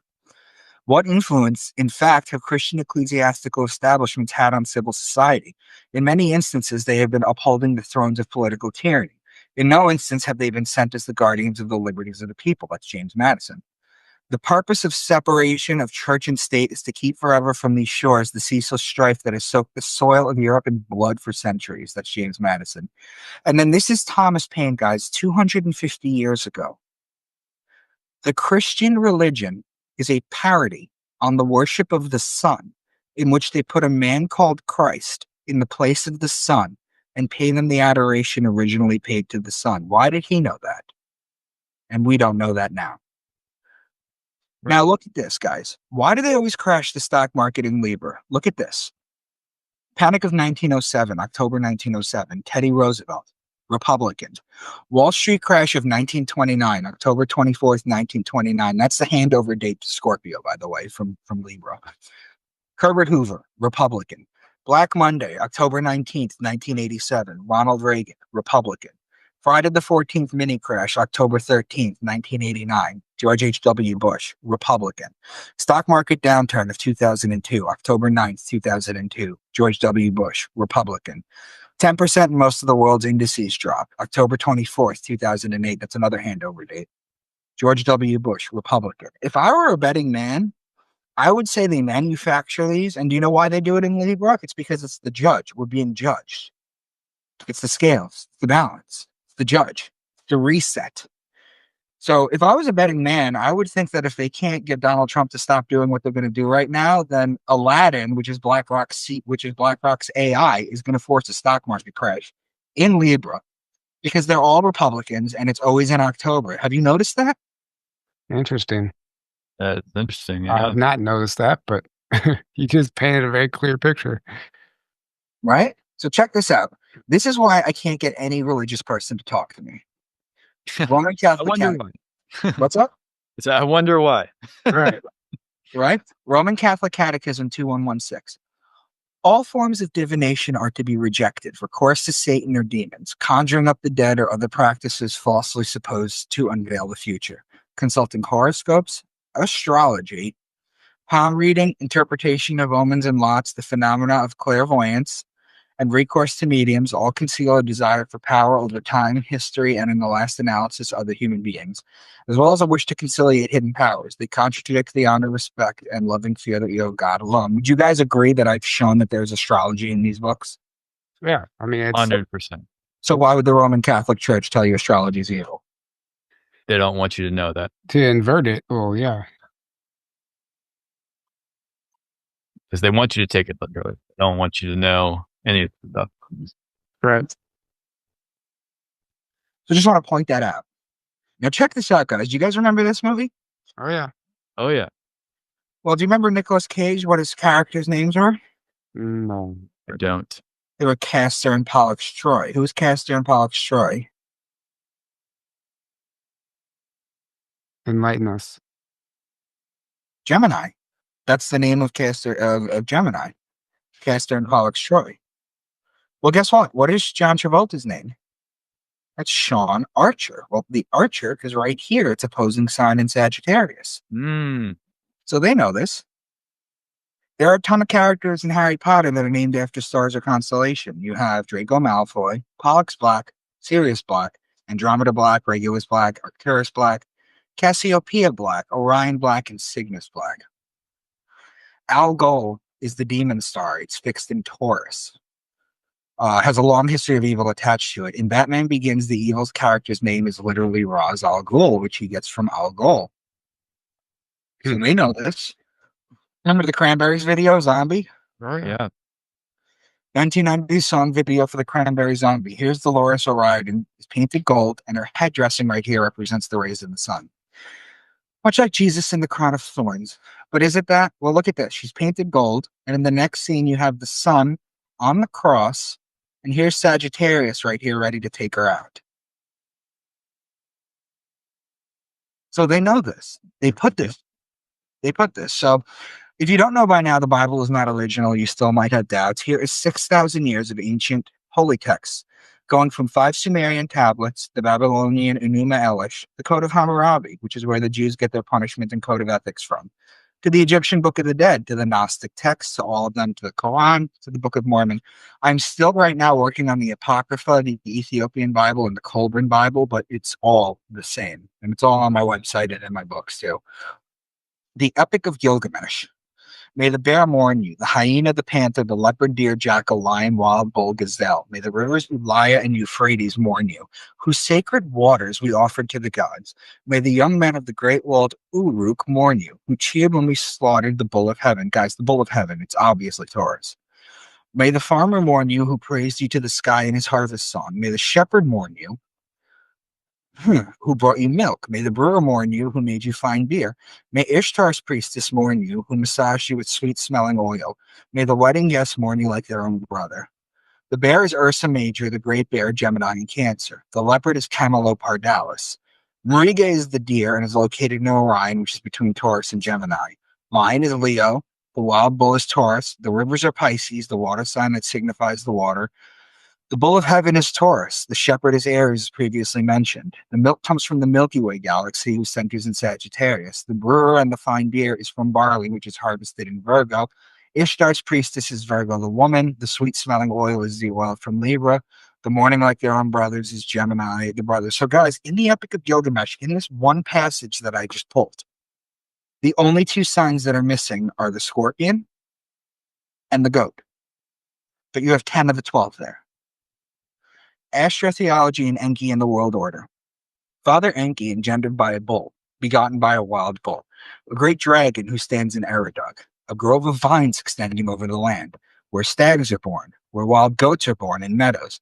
You close up the days and make the months enter their houses. So the bull is Taurus, the dragon and its tail goes from Aries to Sagittarius, the stag is the deer, which is Mariga, which is in Orion, which is between Taurus and Gemini, and the goats are Capricorn.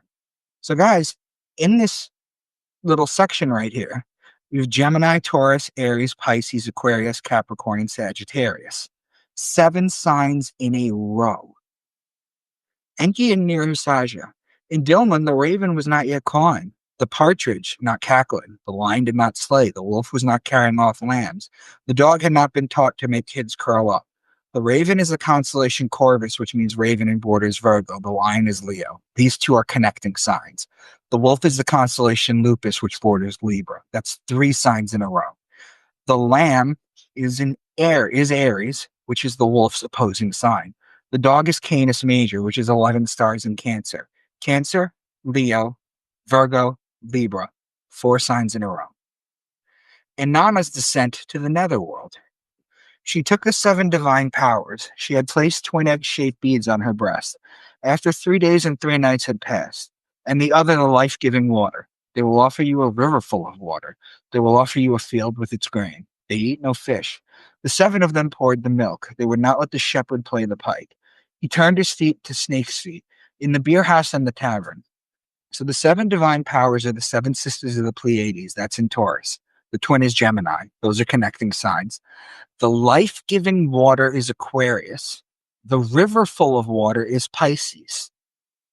These are connecting signs. The field and its grains are Virgo. Pisces and Virgo are opposing signs. The fish is Pisces as well. The milk comes from the Milky Way galaxy, whose centers in Sagittarius. Sagittarius and Gemini are opposing signs. The shepherd is in Aries. So far, we have Aquarius, Pisces, Aries, Taurus, and Gemini. We have 5 signs in a row. The snake is Ophiuchus, which sits in sidereal between Scorpio and Sagittarius. The beer house is Virgo. 7 signs in this table, 5 in a row. Enki's journey to Nibiru. And notice, guys, that it says Nibiru, not Nibiru. So those are 2 different things completely. Just want to make sure that you guys don't get lost in that. Okay. Its eaves roar like a bull. Your lock has no rival. Your bolt is a fearsome lion. Your roof beams are the bull of heaven. Your vault is a bull raising its horns. Your door is a lion who seizes a man. Your staircase is a lion coming down on a man. Rising sea without any rival. Mighty awe-inspiring river which terrifies the land. A lion in the midst of the Abzu. The Suhu carp play among the honey herbs. Enki had oxen slaughtered and had sheep offered there lavishly. Enki reached for beer and had emmer wheat beer pressed out. The bull is Taurus, the bull of heaven. The lion is Leo, the man is Aquarius. Aquarius and Leo are opposing signs. The carp is Pisces and the honey is the beehive cluster in Cancer. Aquarius and Pisces are connecting signs. The sheep is Aries. Aquarius, Pisces, Aries, and Taurus is 4 signs in a row. The beer wheat is Virgo. Virgo and Pisces are opposing signs. Leo and Virgo are connecting signs. Cancer and Leo are connecting signs. Cancer, Leo, Virgo are 3 signs in a row. I mean, do you see how many patterns? These are 6,000-year-old tablets, guys. Right. I'm showing you here. Now, here's the other thing that's interesting, too. The missing ones are Gemini, Sagittarius, and Capricorn. But if you look at the missing ones, too, even the missing ones have a pattern because Gemini and Sagittarius are opposing signs. Sagittarius and Capricorn are connecting signs. So even the missing signs form patterns in the heavens. There are countless other Sumerian texts. I only gave you 5 examples to show the pattern. The Enuma Elish. Then Tiamat enlisted a horned snake, a Mushusu dragon, a mad dog, and a scorpion man, half fish, half man, half bull.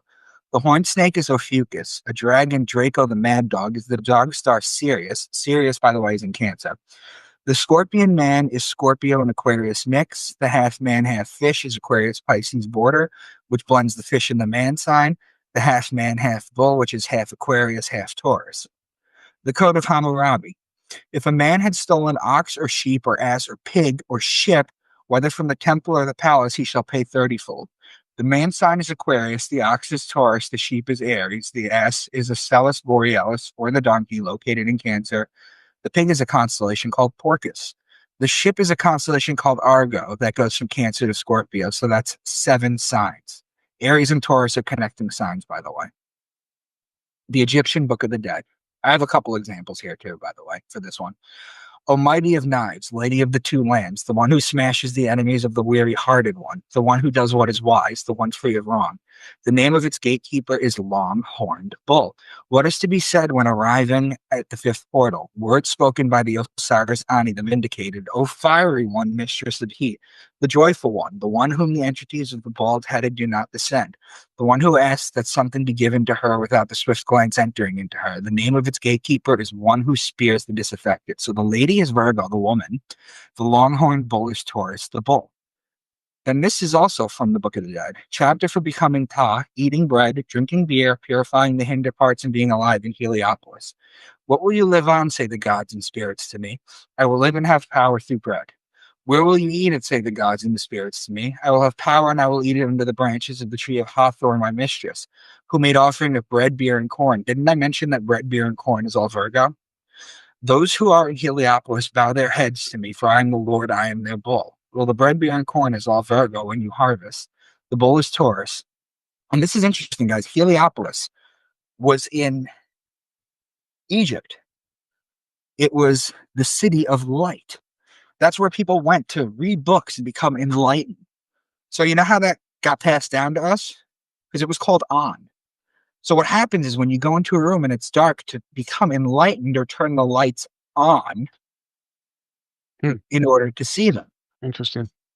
So, I mean, it's interesting to me watching you go through all this. Like, basically, all you have to do is just, look at all this through a new lens, and it just, every verse, everything makes sense. It all connects, and it's pretty obvious at some point.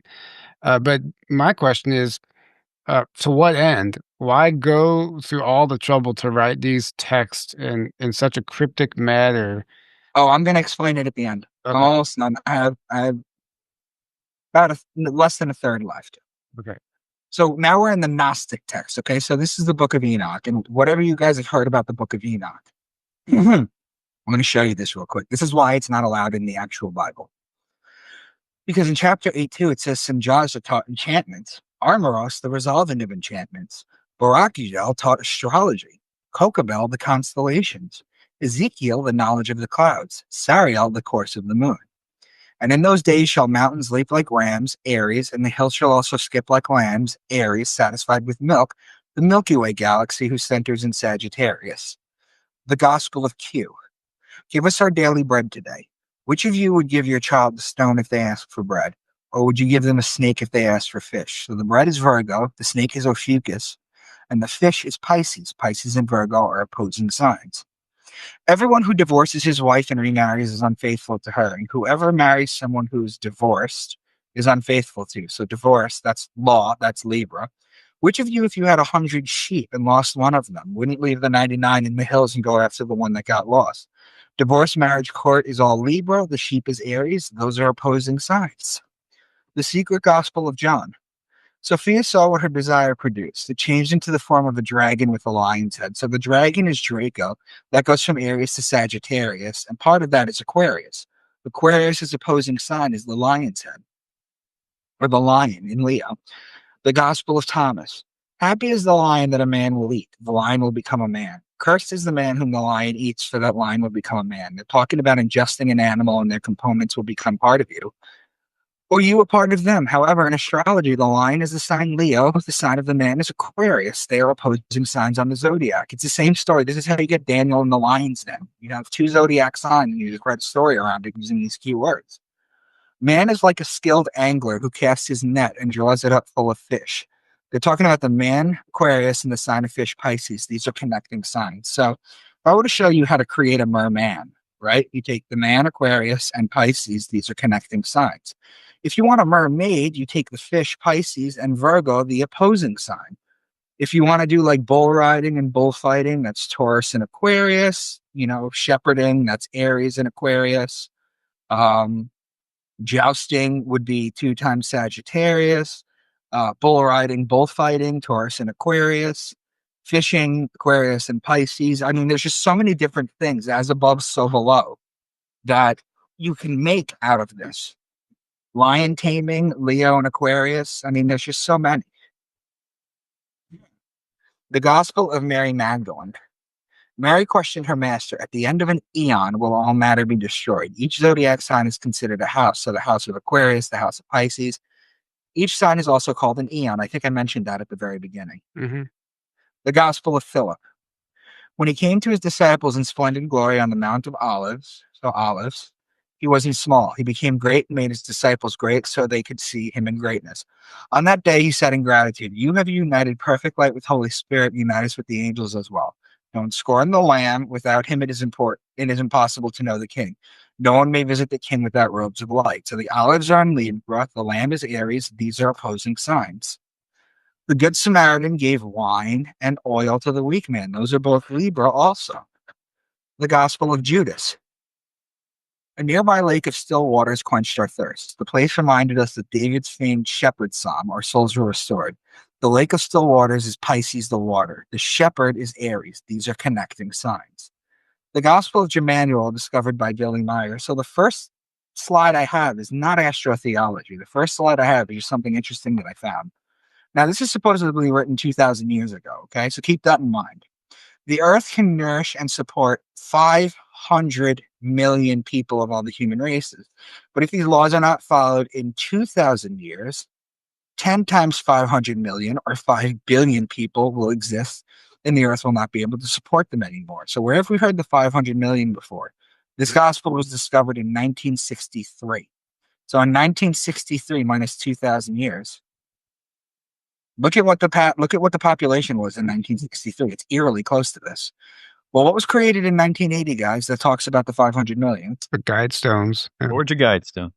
So as far as my research goes, guys, it goes back to the Gospel of Billy Meyer, why everybody is obsessed with the 500 million number. Interesting. Truly, I say to you, from now on, I will no longer drink of the fruit of the vineyard, nor eat of the bread, until I drink and eat again with you after my affliction. The grapes are Libra, and the bread is Virgo. Those are connecting signs.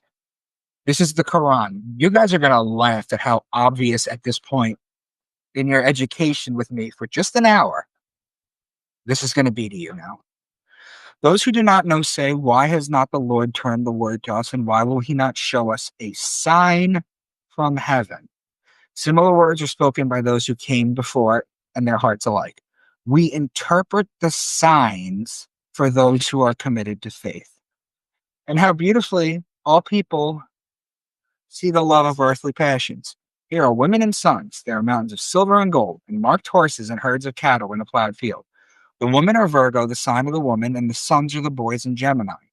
Horses are Sagittarius and cattle is Taurus. The plowed field is Taurus as well. Taurus and Gemini are connecting signs. Gemini and Sagittarius are opposing signs. Verily in the creation of earth and sky and in the change of night to day. Here are the hidden signs for those who have intelligence. And among them are those who only pretendingly listen to you. We put a cover on their hearts so that they would not understand it.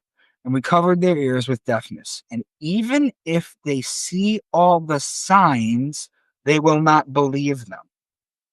He is the one who brings down water to you from the sky. Remember the Shemin, God? And with it, we give plants of all kinds to grow. And with it, we grow shoots of cereal. From them, we grew grains, sitting in an ear of dents side by side.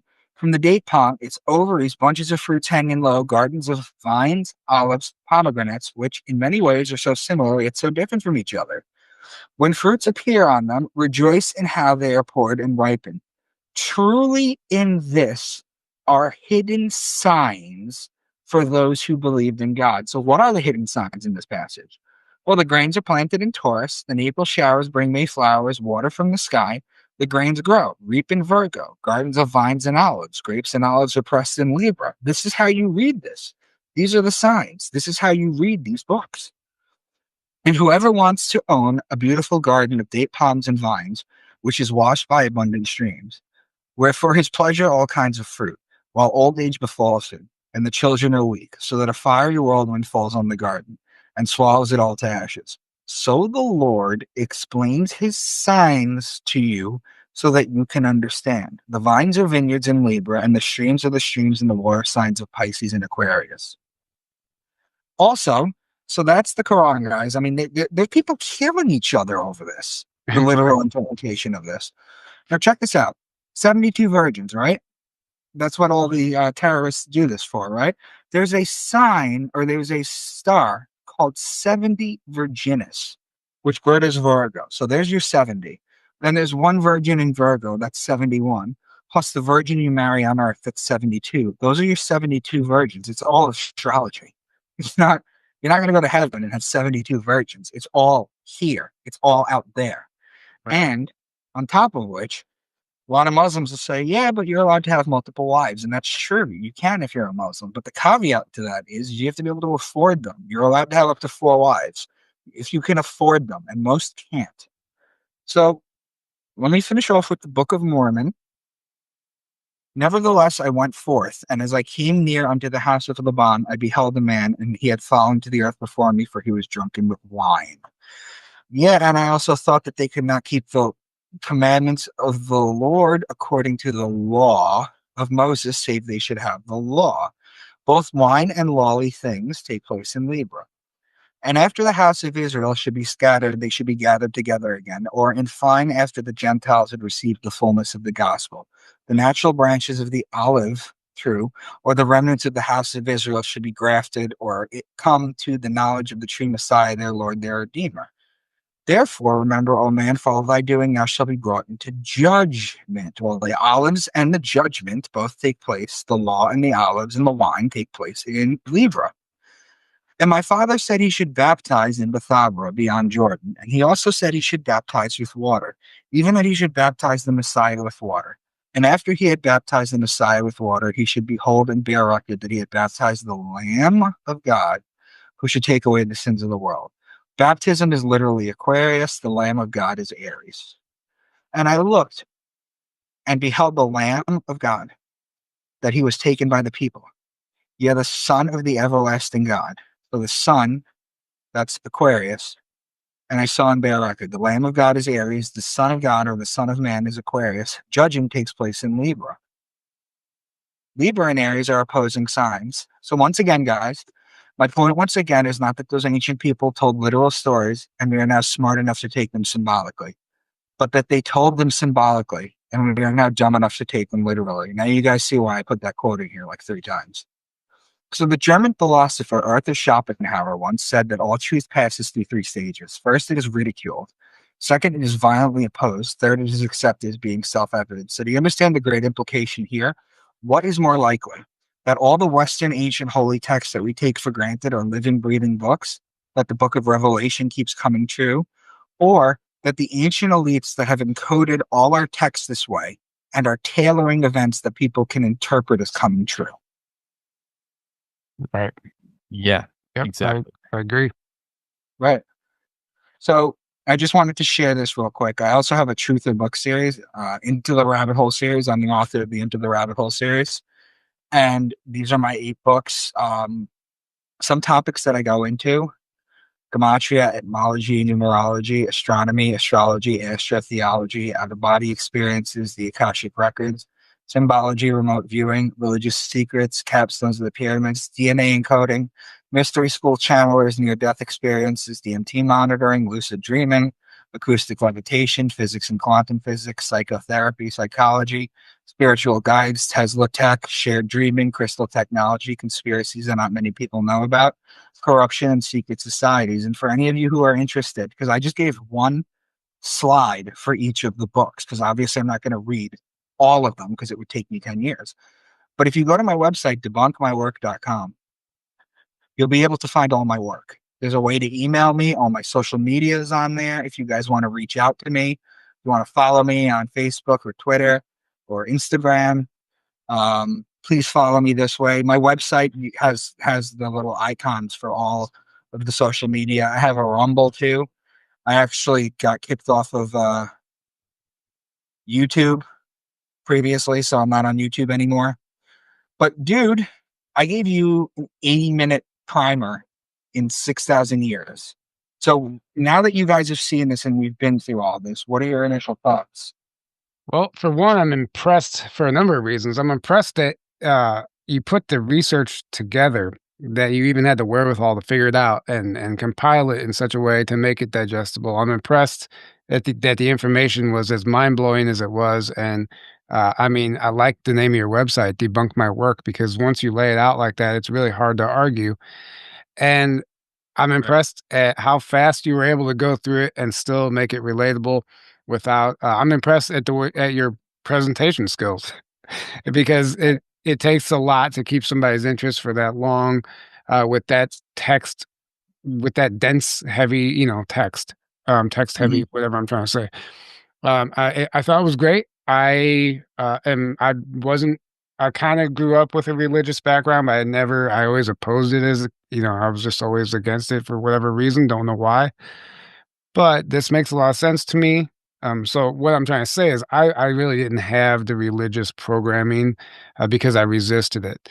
So it doesn't take much for me to see this and say, yeah, that makes sense.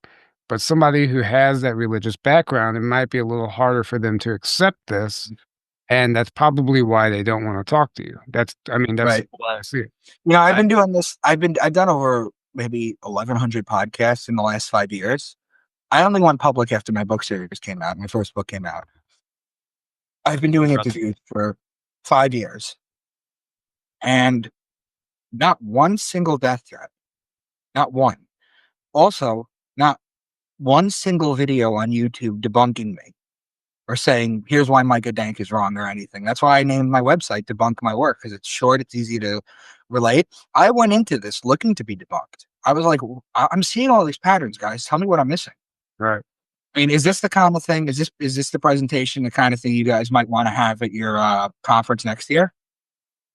I mean, I'm not opposed to it. I mean, yeah. I mean, I definitely not opposed. And Aaron, you were going to say something just a minute ago. Well, you said someone with a religious background might be turned off by it, but you know, it's funny because like I said, I have a very strong religious background. I called my awakening when I was 25, but all up until age 25, hardcore Christian, Protestant Christian. And, you know, my awakening, it happened when there was a little lead up to the big year of it, but like the big year was 2012 when I found David Icke, Jordan Maxwell. Yeah, Jordan was my mentor. I was just going to ask, I'm like, this might be a dumb question, but are you a fan of Jordan Maxwell? I can tell. He was my mentor and my friend. We talked that a lot. makes perfect sense. Yeah. He talks a lot. He used to talk about this kind of stuff a lot. I'm basically, the way I like to say it is I'm continuing his work. You definitely are. And you're doing a fantastic job. So thank you. But yeah, because I used to watch back then. I was watching all the Jordan Maxwell videos, you know, I could find on YouTube, and he was talking about this stuff and a lot of other stuff, you know, and that was my introduction to, oh, wait a second, you know, I mean, there was other things that, like the first thing that got me questioning the Bible was the concept of hell and the mistranslation of it in the Bible. And that it wasn't even like you're taught as a Christian that hell is in the Bible. It's a biblical concept, and that's where the truth of it comes from. But that's not even true. It's a complete mistranslation. And then you can like study the history of where that came from, the Roman Catholic Church, basically. And there's like more ancient, you know, ideas. I mean, if you guys are interested, I could put together another presentation. We could do a part 2. I could dive into some of the misunderstandings throughout the stories of the Bible, and I could do a part 2 on this. It still ties into that would be amazing. I would love that, actually. I think that would be I think so. Yeah, I mean, yeah, we can do a few of these. I mean, if you know, we can just space them out, so give people time to digest the first one, and then you know, we got a normal schedule to keep up with, but we can definitely you know, explore and talk about doing more of these. I'm basically hoping that some of the people that watch your stuff will find this as interesting as you have, and will be interested to get. Well, our audience, I mean, I think our audience is pretty much on the same page as us at this point. You know, obviously there's always new people that find the channel, and everybody's at their own level of awareness and awakening. But I think that vast majority, I would say, if somebody's going to tune in and actually give you the time of day and sit down and just absorb this information like we just did, it's and just with an open heart and an open mind, I mean, it's really hard to, in my opinion, it's hard to argue. But like I said, I don't have a foundation of belief that was to be destroyed, you know, because I never grew up in that. So somebody else might find it difficult. But Aaron, you've already unraveled that over the years. So this was probably a lot easier to accept than it would have when you were 25 or whenever. Yeah, it's funny because the year I was coming across this information, I was so hungry for like just truth in general, no matter what. And it was like Jordan Maxwell, for example, you know, is like, it was like you said, I couldn't debunk. I'm like, this all makes way too much sense. He's laying it out like, and it almost was like this switch flipped in my brain of like, oh, I've been lied to my whole life. This is the like stuff behind the curtain that I wasn't supposed to know about all this stuff, right? I just knew. But not everyone is ready. Obviously, like not like a lot of people. It takes a long process to get them, to deprogram or accept that what they believe isn't actually the full truth. But Right. me, Yeah. like a floodgate opened, and why don't you guys just stay in touch? Yeah. Let me know how this is received, and we'll schedule a part 2 at some point in the future. And I would love to be part of your conference, to be honest. I think this is a short, precise intro. The good thing about this is towards like by the middle of my presentations, you guys are already like, oh yeah, that's that, and that's that, and that's that, and that's Right. how it's sticking, because it's so repetitive and it's so in your face. Well, I would like to do also is, we can have another conversation, have you back on, but don't do a presentation, because I think I have questions. I'd like to pick your brain and just discuss this stuff, and we can just like shoot the shit a little bit, and then maybe that can segue into a part 2 presentation. But I feel like there's a lot of follow-up questions I have, and we've been at this for quite a while now, so I think we're going to wrap this up. But we can do it again, and I think I would like to have more of a conversation the next time. Sure. And then maybe a time after that we can do another presentation. I'd love that, guy. I really think that. I really You think guys were yeah. You guys were solid. Like from the beginning, I could tell you guys were solid. I could tell you guys were open to information and you were receptive to it. The difference between me and Jordan is that Jordan, I don't think, looked as deep into these texts as I did. I was gonna say you go a lot deeper, even. Yeah. Love him to death. Miss him. I do a memorial for him every year. Nice. Which, if you're interested, we do every year. March 23rd, the day of his death, we do a podcast. It's me and a couple of people. And Aaron, if you're interested, I could bring you on. You could share a story or two. I would love that. Yeah, that's cool. Absolutely. Thank you. Cool. All right, guys. Well, I'm going to let you go. I'm going to let you think about this, and I'll just wait to hear from you guys. Yeah, absolutely, man. Thank you so much for joining us, and we'll put your information in the description below for those who are listening, or they can just rewind it and screenshot the slide that you had up. But this was great, guys. We hope you enjoyed this. Thank you for tuning in, and we can't wait to see you at the conference. And just in a couple days, we're going to be hugging a lot of you. And there he goes. He had to go. So anyway, but yeah, I think that was fantastic, and I really, I just thought it was a great presentation. But we will see you Monday at the conference. So come on out and let's have some fun for a week, and then we'll get back to work after that. So good night, and we love you. Hello, and welcome to Conference Phone. If you know the name of the conference you'd like to attend, press 1. Come on. Using your touch-tone keypad, please enter the first 3 letters of the conference title now. You've selected Secret Space Conference? If that is correct, press 1. What? You've selected Full Disclosure Now. If this is correct, press 1. Why don't you just tell me the name of the conference you'd like to attend? Rebels of Disclosure? To find the venue nearest you, please enter your 5-digit zip code now.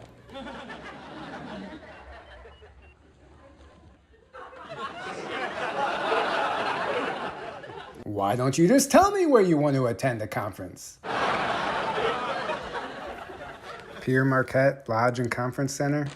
Rebels of Disclosure is playing at the Pierre Marquette Lodge and Conference Center in Grafton, Illinois, May 12th through 15th, 2025. Yeah, now I got you. If you would like to purchase tickets, please visit journeytotruth.online now.